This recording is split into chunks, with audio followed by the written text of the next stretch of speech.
सौभाग्यशाली तोता। बहुत समय पहले की बात है। एक छोटे से गांव के पास एक सुंदर जंगल था। उस जंगल में तरह तरह के पक्षी और जानवर रहते थे। उन्हीं पक्षियों में एक अनोखा तोता भी रहता था, जिसका नाम चिरकू था। चिरकू को लोग सौभाग्यशाली तोता के नाम से जानते थे, क्योंकि जहां भी वह जाता, वहां कोई न कोई चमत्कार हो जाता या किसी की किस्मत बदल जाती। गांव के लोग मानते थे कि अगर चिरकू उनके घर आ जाए तो उनके जीवन में सुख और समृद्धि आ जाती है। चिरकू हमेशा खुश रहता और अपनी मधुर आवाज में गाने गाता। लोग उसे फल और अनाज खिलाते और उसकी भलाई की कामना करते थे। चिरकू भी गांव के लोगों से बहुत प्यार करता था और जहां भी जाता, खुशियां बांटता। एक दिन गांव में एक गरीब किसान, जिसका नाम रघु था, बहुत परेशान था। उसकी फसलें बर्बाद हो गई थीं और उसके पास खाने को भी कुछ नहीं था। वह दिन रात मेहनत करता, लेकिन किस्मत उसका साथ नहीं दे रही थी। एक दिन रघु ने गांव के लोगों से चिरकू के बारे में सुना और सोचा कि शायद यह सौभाग्यशाली तोता उसकी भी मदद कर सकता है। रघु ने तय किया कि वह जंगल की ओर चल पड़ा और चिरकू को खोजने लगा। बहुत ढूंढने के बाद उसे चिरकू एक पेड़ की डाल पर बैठे हुए मिला। रघु ने बड़े ही आदर के साथ कहा।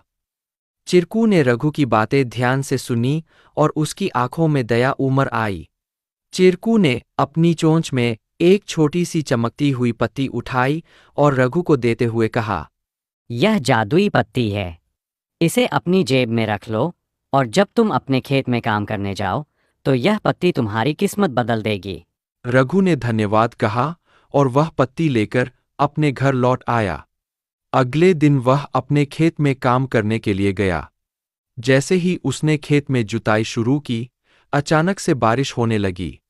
उसकी सूखी जमीन हरी भरी हो गई और थोड़े ही समय में उसकी फसलें लहलहा उठीं। रघु की मेहनत सफल हुई और उसकी किस्मत सच में बदल गई।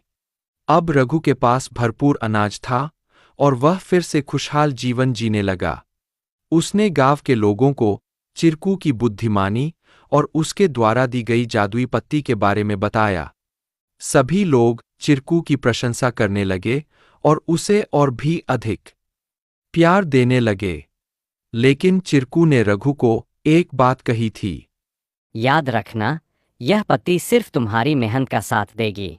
अगर तुम मेहनत करना छोड़ दोगे तो यह भी अपना जादू खो देगी। रघु ने चिरकू की बात समझ ली और कड़ी मेहनत जारी रखी। धीरे धीरे उसकी स्थिति पहले से बहुत बेहतर हो गई।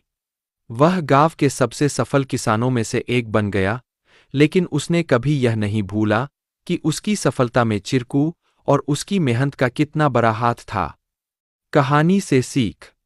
इस कहानी से हमें यह सीख मिलती है कि किस्मत भी उन्हीं का साथ देती है जो खुद मेहनत करते हैं।